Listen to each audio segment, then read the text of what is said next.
Starting a tech career can be exciting, but it can also make you feel like sometimes you don't belong. In this episode, we'll talk about imposter syndrome and practical ways for you to overcome it and gain confidence in tech.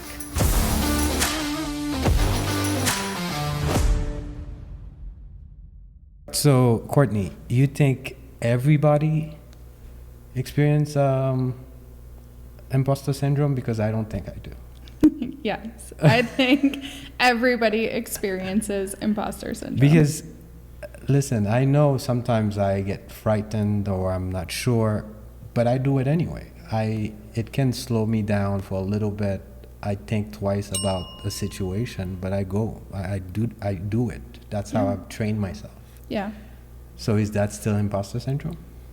I think that's managing imposter syndrome, right? Or knowing the signs before it gets to full-blown imposter syndrome. But that's likely maybe from even experiencing imposter syndrome at an earlier time in life, right? I think everybody experiences it at some point, or maybe you just haven't hit it yet, when you go, specifically when you're going into a new career field, it's not uncommon, especially coupled with burnout, right? So imposter syndrome is something you have to know how to acknowledge and manage. Okay, so how do you acknowledge it? How do you, for people, for me, like you said, it might be the case for me, but at least I manage it pretty well. Sure. So what would you suggest to people who are not as agile at managing it as me? Yeah.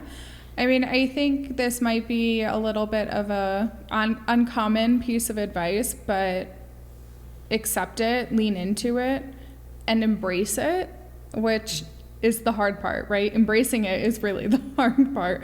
But knowing what it feels like and sitting with that for a little bit is important because you need to know how you're feeling. You have to identify those feelings, right? And being able to do so is actually what contributes to the emotional intelligence that you need to build your career in tech, because this is going to be an ongoing journey of learning new things. Tech is ever growing and ever changing. So are you saying it's something that's never going to go away? Or at one point you just get to a point where you settle in that new career and you're good, you're comfortable? Or is it every level you get a new version of imposter syndrome? I don't think it's going, everybody's different, right? But in my opinion, if you have the tools in place, it's not going to hit you every time. You have to get comfortable with being uncomfortable. And it sounds like that's a little bit like what you've mastered, right?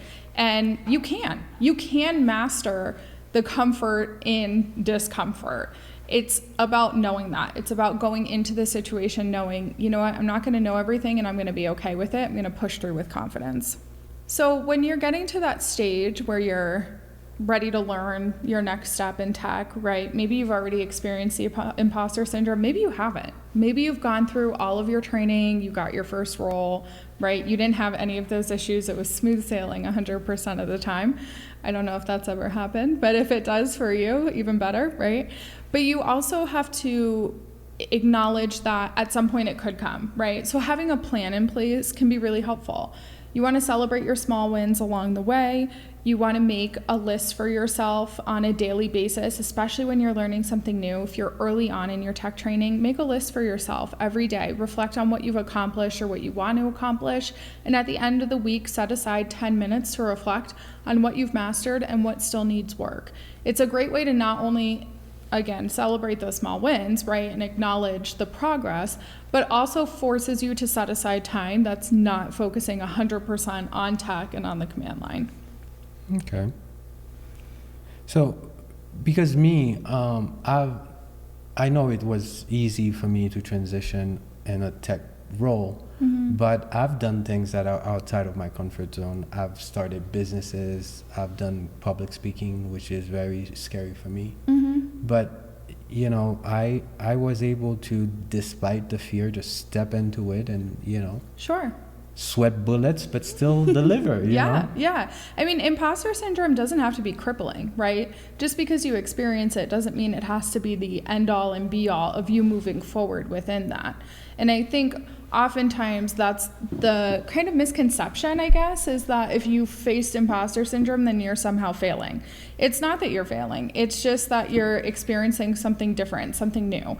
You really have to take the time to reflect on what is causing the imposter syndrome. It typically is fear-based, right? A lot of our reactive emotions are fear-based.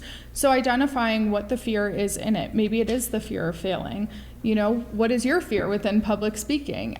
Whatever that is may feel like an easier mountain to climb, right? Yeah. So you can navigate that a little bit differently. Imposter syndrome doesn't mean that you're going to quit. It just means you have to work through it and you have to get over it. Sometimes, for some people, right, imposter syndrome may be ongoing in the sense that every time they have that experience, that they're feeling that fear. So public speaking, maybe every time that you're doing public speaking, you're feeling that fear. But all areas outside of public speaking, you have 100% confidence.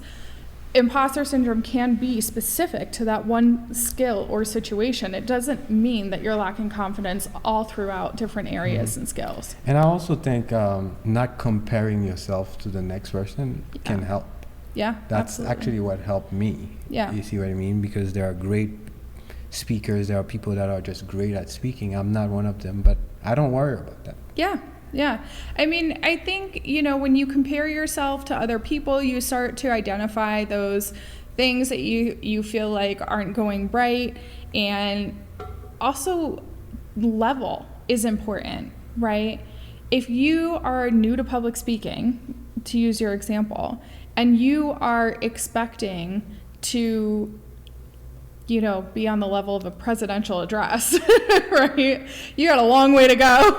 You're going to feel like you're failing every single time, which is also important. You know, another important part of imposter syndrome is giving yourself some grace. You're new, you're going to make mistakes. That's where the acceptance comes in. That's where embracing it comes in. You face it knowing that you're going to make mistakes, knowing that it's going to be difficult. And you just conquer it and do it anyway. Yeah, but the sad things I've seen, I've done doing this for 10 years. I've seen it so crippling. It pushes students to completely give up. Oh, sure. They'd rather stop going to interviews, stop trying instead of facing it. Yeah. That is sad, I think. I think that is sad, but I also think that's beyond imposter syndrome. You cannot teach people grit, dedication, motivation, right? I think if you're completely committed to something 100%, you're 100% dedicated, nothing will get in your way. Something may delay you, but if it's bad enough that you're feeling like, okay, I'm going to quit this, right? You will find other resources. You'll find a career coach. You might even find a therapist. You will find other support systems to help navigate you through that. But I'm passionate about what I do. I love what I do. Nothing would get in the way of me not doing what I do, right? Unless I intentionally decided it's something I don't want to do. Yeah, but sometimes it's new to them. You are passionate about career coaching, supporting people transitioning because you've done it. You know you're good at it. But some students, they're not even there yet. They haven't even gotten their first position and they're getting rejected. So it's like compounding. The imposter syndrome that was there, now it's magnified. Right. You see? Yeah. This is true. So is it still imposter syndrome at this point? Yes, it is. But everything that you do today in your day-to-day life, you did a first time at some point, right? I know that is an oversimplified version of what we're talking about. But you think about when a baby takes its first steps, right? They fall a couple times, they lose their balance, they probably cry a couple of times too, they might be in pain, you know? I mean, it's a very similar process. It doesn't always feel great, it doesn't always look great, but if you make the decision to commit, you'll get where you need to go. So what are some resources, you would suggest to people So career coaching is definitely critical in career transitioning for this reason. Imposter syndrome is a major factor that we know impacts people in tech. In all the time that I have been at Yellowtail Tech, I have yet to have a student that has not experienced imposter syndrome at one point or another. So you know it's coming, right? So career coaches are a great way to have somebody there with you that can be a support system, and also somebody that already knows you, right? So that they can help you identify what you're going through and how it's happening. I had a student not that long ago who scheduled time on my calendar, and she came and met with me. It was actually the first time we had met before, but she was talking about how frustrated she was, and she was going on and on and on. And I just let her talk. I just let her vent. By the time we got to the end of it, she was looking at me going, I think I have imposter syndrome. But really, we started out with, I'm frustrated and I want to quit, right? So I think those moments where if you just take a step back, right, and allow people to kind of talk through it, a lot of times they can get there on their own. But the important part of a career coach is they know when to do that and when not to. If you go to your friend and vent about it, they might even join in on the venting, right? They might even discourage you further. A career coach is there to help you navigate that in a way that's healthy and keeps you on track to your goals. Yeah, as long as it doesn't have you quit, because I've seen it happen often. Yeah. Yeah. Yeah. I don't think it always has to mean that you quit. You know, if you have the right support system in place, it won't look like you quitting. The only time that you will quit a passion is when you get towards, you know, the reality of that passion. You may realize it's not right for you. But if it's truly a passion, there's nothing that's going to get in the way. Yeah, and sometimes you might be able to just take a break and then come back at it. You know, instead of saying, okay, I'm quitting this is not for me. It could be, I'm taking a break. I'm taking a structured, intentional break for 2 weeks, a month, and then I'm going to come back at it. Yeah. I think the way to avoid the 2 weeks or month, you know, breaks that some people feel like they need is to incorporate those small intentional breaks along the way. It should be a productive break. It should not be a break that looks like, you know, scrolling social media every hour. Yeah. The doom scroll. Yeah. No, it should look like meditating, playing a sport, spending time at the gym, going for a walk, you know, active time outside, spending time with family and friends, right? Enjoying time with your pets at home, whatever the case may be. It should not be adding more to your plate. It should be taking something off. Whatever you do that gives you an opportunity to take a deep breath and feel refreshed is what you should be doing to take a break. The doom scroll does not work. You have to turn your brain off. And we know media stimulates our brains, right? So the more we are on social media while trying to take these breaks, the less effective they're going to be. That's true. So if you were to give, you know, our students, our community, some parting words about, you know, this issue, because it's a big issue, you know, the imposter syndrome issue in general, what would you tell them? Step one, embrace it. Do the hard part. Recognize what's going on and be prepared to power through it, right? Acknowledge your feelings.